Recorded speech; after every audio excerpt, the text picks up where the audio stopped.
So you want to get into cybersecurity. Well, if you want to be successful in this field, you need to work on more than just your technical skills. You need to work on your soft skills too. I want to start today by talking about difficult questions. And I don't mean difficult questions like technically difficult. I mean difficult questions where there's more underneath the surface than what they're asking. But first, hi, I'm Klondike. I'm a cybersecurity consultant, and what that means is that I regularly have to have conversations with new people in new organizations. On top of that, I have to work with technical people, non-technical people, managers, CISOs, you name it. What I mean to say is that I heavily rely on my ability to communicate complex topics to all sorts of different parties, and I want to teach you how to do the same. Here's an example. I was working with a client a number of years ago, and their manager pulled me into the office and said, "What $40,000 tool can we buy that'll just solve all of our vulnerabilities?" All of your vulnerabilities? Yes, all of our vulnerabilities. That'll be really helpful. On the surface, this is just a weird question. Like, on the one hand, yes, if that existed, then that would solve all of our problems. Awesome. But this isn't a thing. There's no thing that you can buy that would solve all of your cross-site scripting, SSRF, or just bad programming. That's not how security works. But that got me thinking, this isn't the first time somebody's asked me a question like this. And I'm sure for many of you watching right now, you've received questions like these too, right? Actually, what would be a lot of fun is comment down below if you've received a silly question like this. I want to see what kind of fun or interesting stories you have to share. Anyways, how do you answer a question like this? We can't just say that doesn't exist and leave it at that. We need to provide some sort of solution without dismissing the client outright. That's why soft skills like these are so important.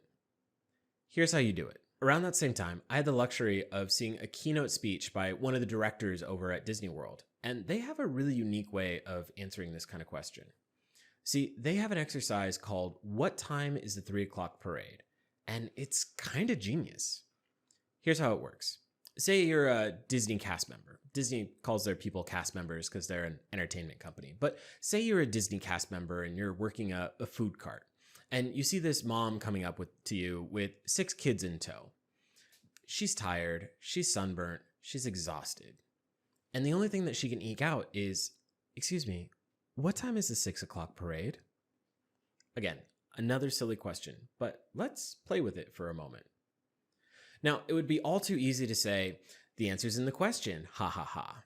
Or at the very least, we can be polite and say, "It's at 3 o'clock. But Disney has a different way of answering it. Disney tells their people to think about the question behind the question instead of what's simply being asked.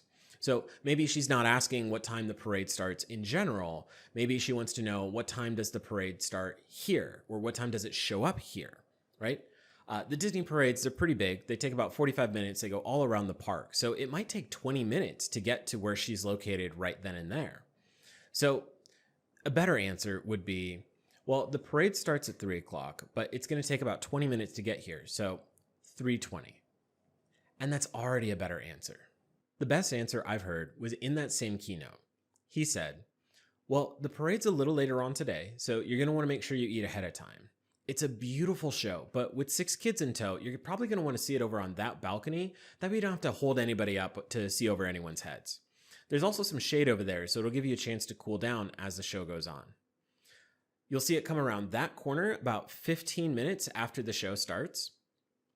Oh, and it's at 3 o'clock, so make sure you set a timer on your watch so that you remember." Wow, that is an amazing answer. Let's break it down for a second. Notice how that whole answer didn't focus on just the question that the lady was asking, but all the little questions she may have been asking. That is, the question behind the question. He didn't just tell her what time the parade was at, but when will it get here? Where should I stand? Where will it come from? What should I do ahead of time? And other things she might not have thought of, like food and shade. So whenever you get a question like this, take a moment to pause and try to imagine any other questions that might be behind the question that they're asking. You'd be surprised how well this works. Think about it. Some people don't always know what they want to ask or even how to ask. They just want to know that there's somebody listening on the other end.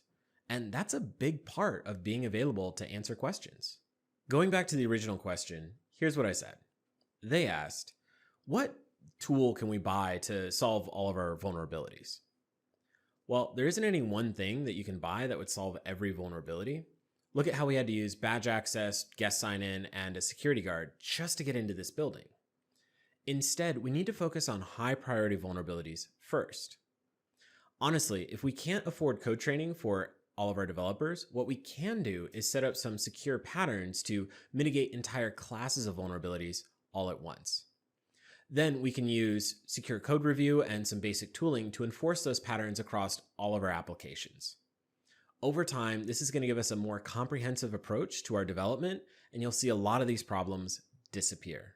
Again, notice how I didn't just stop at the question that they were asking, and instead I answered all the little questions behind that question.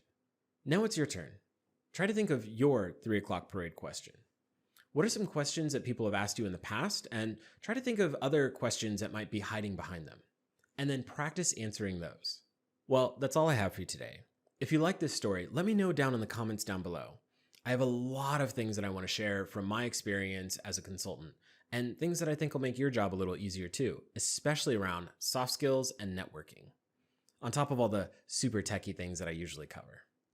So with that, thanks for watching, and I'll see you next time.